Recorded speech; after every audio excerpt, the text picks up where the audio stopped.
Hey everybody, it's Jason Blaha here, and it's time for another Breakfast with Blaha. Today I'm having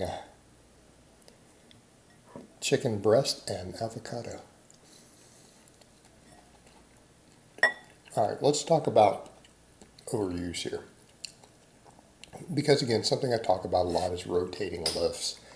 And what people need to understand is that when it comes to barbells, dumbbells, and machines, the rate of overuse or how quickly you get overuse actually varies a lot. And I'm going to go so far as to say that overuse is going to occur the quickest on machines. It's one of the downsides to them. Again, people are like, you're anti-machine. I'm not anti-machine. I just think that they need to have limited use. You need to be careful in the use of them. They can be good hypertrophy tools. I own multiple machines, right? Just sitting behind the camera. I've got a belt squat machine and a reverse hyper machine. I don't have any upper body machines. To me, that seems silly. It's wasteful. I don't need them. I have enough other stuff. But what's going on with it? Well, you're locked into a plane. Particularly upper body machines are bad about this. All right, and it's funny because a lot of guys are like, well, I get on this machine, to protect my shoulders because I don't have to stabilize anything. It's the fastest way to have actual injuries. You're locked into a fixed plane. Okay? You're going to have to rotate that machine more often to avoid inflammation, to avoid overuse. Now, some machines are not as bad as others. Some of them, something like the reverse hyper, it's putting traction on the spine. I wouldn't worry about it. Right? It has its own recovery properties. Belt squat. Now that one's interesting. Probably need to vary your footing a little bit. But the same thing with a belt squat and a leg press, which are two machines that I do advocate these days. Right? I do advocate them. I used to be anti-leg press, but that was for silly dogmatic reasons. Right? That was for silly reasons. I took that back a long time ago.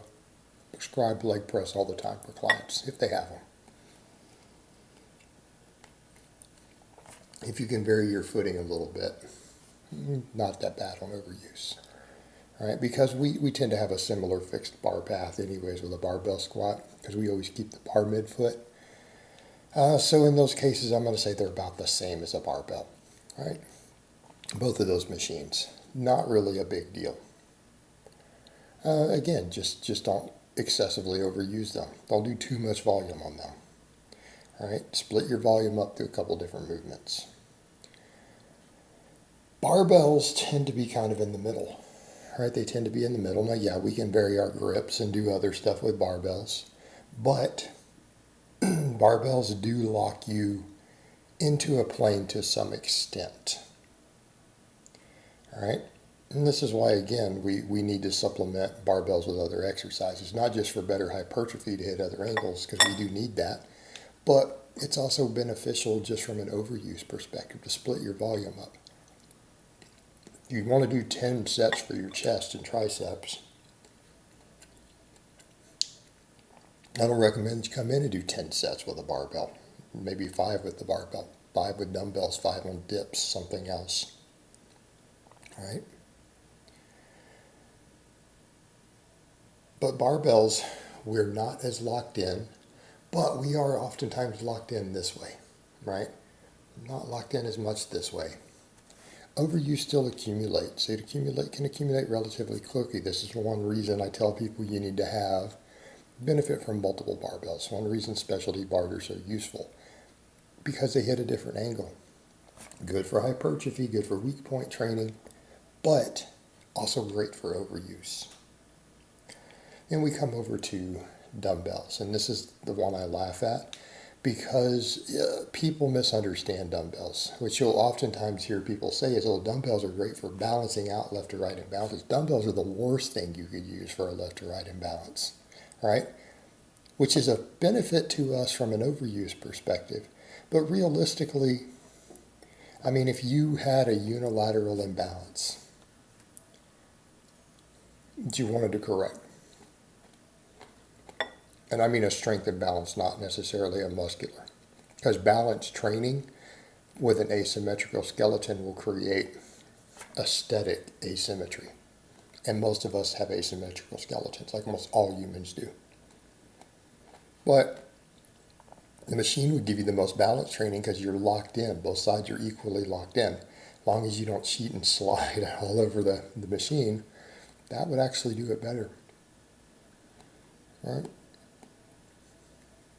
A lot of lower body movements taking a wider stance. We could argue single leg exercises, but we tend to cheat with the stronger side. Right? We tend to trim range of motion, shorten stuff on the weak side, so even then it's not always a solution. Can be.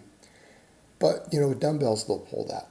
But it's not even on both sides. In fact, that's one of the benefits. With dumbbells, it's really easy to do this. All right? Whether you're pushing or pulling. Doesn't matter whether it's a press or a pull. But dumbbells give us free range. All right? This makes them a valuable hypertrophy tool, number one. Because what happens? You're doing a chest press. As it gets harder, your weaker muscles take over. So in other words, if pecs versus triceps versus delts, one of them is stronger than the other, your form as you get into it, as that muscle starts to get close to failure, you will use and compensate, right, different positions to get the stronger muscles in to keep moving the weight. All right. Hypertrophy perspective, that's actually really good. And I'm only talking about multi-joint exercise. This does not apply to single joint. We could make the case that dumbbells, small movements in general, overuse is higher. Goes real high, real quick on single joint exercises. It's where you're going to get the most tendinitis. You're going to get the most problems. Get the most inflammation if you're not careful. But dumbbells, because of that, overuse is lower also, because every rep is different. We're varying it all the time. In other words, you're not locked in. It takes a lot longer to accumulate overuse. I go so far as to say that if you really liked a specific dumbbell movement, you could probably leave it into your weekly training for years. And in many cases not get overuse as long as you kept the volume itself within an acceptable range. Right? So what you need to think of is tendon stress and how locked in you are on an exercise when determining how quick you're going to get overuse on it. All right, guys, but that's really all I have to say on that today. I hope it's been informative, and I will talk to you guys next time.